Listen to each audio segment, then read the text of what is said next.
से खबर शामिल करते हैं। काशिफ अहमद फारूकी की रिपोर्ट के मुताबिक सुहेल तालिब मेमोरियल क्रिकेट टूर्नामेंट के मौका पर प्रोफेसर एजाज अहमद फारूकी ने कहा कि हमारी तो ड्यूटी में शामिल है कि क्रिकेट के फ़रोग के लिए हर सतह पर काम करेंगे और इस टूर्नामेंट में जोन 2 के 24 टीमें हिस्सा ले रही हैं और ये नॉकआउट की बुनियाद पर खेला जाएगा। इस हवाले से आजम खान शेरवानी और प्रोफेसर एजाज अहमद फारूकी ने बताया कि क्रिकेट के फ़रोग के लिए जहाँ भी हमें नज़र आएगा वहाँ अपना हाथ हम बटाएंगे।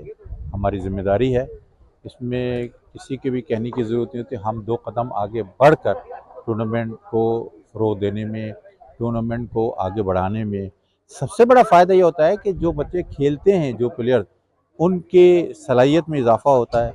जब एक क्राउड में कोई बच्चा खेलता है, जब उनके लिए अगर आप शराइत लगा दें कि भाई तुम्हें ये ख़र्चा करना है, बॉल भी लेकर आना है फला, तो फिर उनके पर असर पड़ता है और वो बात पैदा नहीं हो पाती है। मगर जब उनको हर चीज़ फ्री मिल जाती है तो फिर उनको आने में आसानी होती है, सिर्फ खेलना है और जाना है।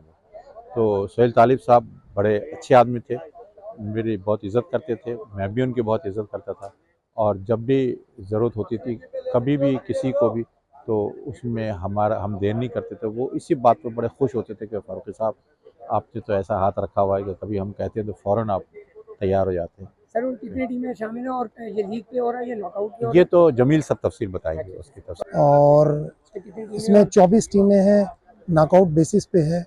और ख़ास बात तो इसकी ये है कि इसमें कोई फ़ीस नहीं है और बॉल की भी कोई फ़ीस नहीं ली है और 24 टीमें जो हैं जोन 2 की हिस्सा ले रही हैं और उसमें बेहतरीन परफॉर्मेंस करने वाले लड़कों को आगे कोशिश करेंगे कि आगे जाएं।